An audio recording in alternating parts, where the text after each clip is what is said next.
got defensive line coach Shaun Nua available. What's up, guys? How's it going? Good. How you guys doing? Good.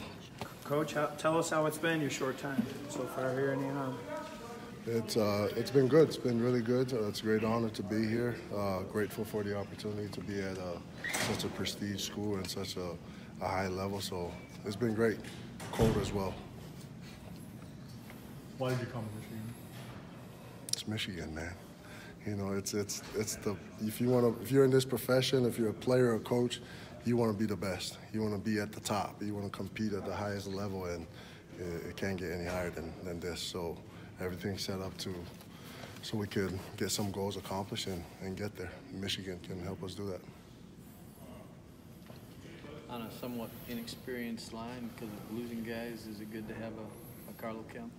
It's great to have a Carlo Kemp, Quiddy Pay, Aiden Hutchinson, even Jeter. Those guys, and Dwumfor, those guys had some experience. I don't know if all of them got to start, but just the films we watched, experience is so invaluable that it's great to have a young group with some experience. So, yes, it is really good to have a Carlo Kemp. How much film did you watch of last season to get a feel for these guys? Every game. You try to watch every game and learn the defense that way and try to learn the personnel. And, yeah, so a lot. How would you describe your coaching philosophy? High energy, good teacher, and someone that can rally the guys and just come together and help each other accomplish team goals. Kemp talked about you building on stuff that they've already been taught. How do you mesh that when you have your own way of doing things? My way, probably you always want to be yourself, you know, but these guys have a great foundation with Coach Brown and even Coach Maddie, what he's been doing here for many years. You want to take all the positives and try and continue to build on top of that. And then whatever I could bring to help that thing escalate to a higher level, you add on to it. But these guys have been successful for a long, long time. I know they end the year not on a very high note, but you can't overlook the success that they've been doing for a long time since Coach Harbaugh and Coach Brown's been here.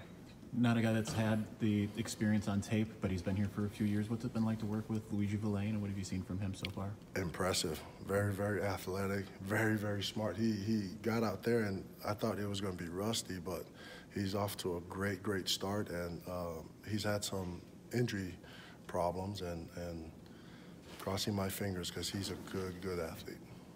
How good can he be, do you think, when you look at him? The sky's the limit with him because he's very athletic. He can play anchor and end, you know. So I'm very, very excited with Luigi, and it's time for him to shine.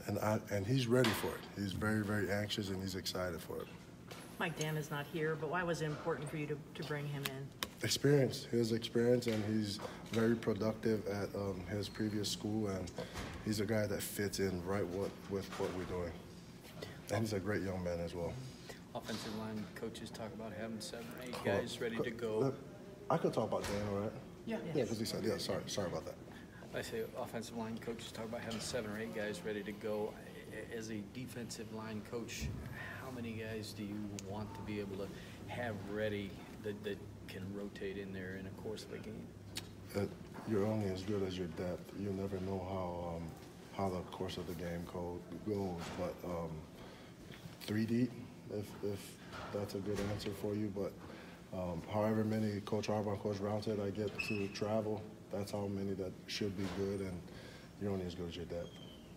Harbaugh said the other day he's been the most eager, ready to go early enrollee group that he's had thus far. What have your 3 guys? What have been your impressions of those guys?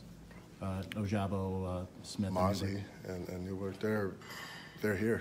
You know what I mean? So they have an advantage to be ahead of whatever young men that are not here yet. But very, very impressed with Mozzie's strength, Ojabo's athleticism, and so is Newberg. But the sky's the limit for them too, and them being here is going to help them a lot. So, and they all have to have the mindset that they got to contribute this year.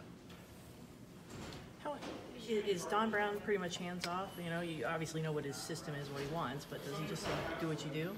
Don Brown's never hands-off. He's the kind of leader you want. You know, he want to make sure that the things from the nose to the back end is correct, and that's exactly how I want it. You know, I want someone is very experienced. I've been following him for a long time now, and it's just a great honor for me to be in the same room with him and learn from him. But at the same time, I'm excited to contribute and help him with the defense. But he's tremendous to work for. Why have you followed him so long? He's been successful everywhere he's been. You know, when he was in Boston College, 1 year he #1 defense with the worst offense. You know, that's if you're a coach or anyone in this profession, you look at who's at the top, and his name keeps popping up. So you got to follow the best. Harbaugh mentioned among the many positions he might try out, Ben Mason, who worked with the defensive line a little bit. Have you worked with him at all yet? And if so, what are your impressions? Yeah, Ben Mason is what he has is the mindset, mentally tough and enough athletic ability to help us on D-line. So would love to take him anytime, any day. Getting back to Kemp for a minute, he's played linebacker here, he's played defensive end. He actually asked to move inside a year ago. What do you see in him that allows him to do that? Great leader, very unselfish, and very, very intelligent. He's, you know, I'm putting a lot on his plate to be a leader and lead this group because he has experience and he's very unselfish in that way. And the guys love him. You know, the guys love him. So Kemp has a huge role not only on the D-line position but the whole team.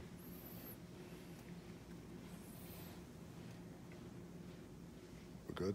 You guys got anything else? Thank you, Coach. Yeah, no, I usually do. I mean, you know, you talk about following Don, but the defensive line here the last few years has had a lot of success. A lot of guys go on the NFL. Yep. How much of that did you pay attention to when you took this job? That this is sort of a factory now for defensive linemen. Michigan's always been good with producing guys go to the NFL, and you come in, you're like, dang, I wish Shaun would stay, you know. But you know, you always want what's best for those young men, and very excited for them, great for the program, you know. And it's the name of the game, the next man up, and it's been fun watching Rashawn and Chase and even Monet in the middle.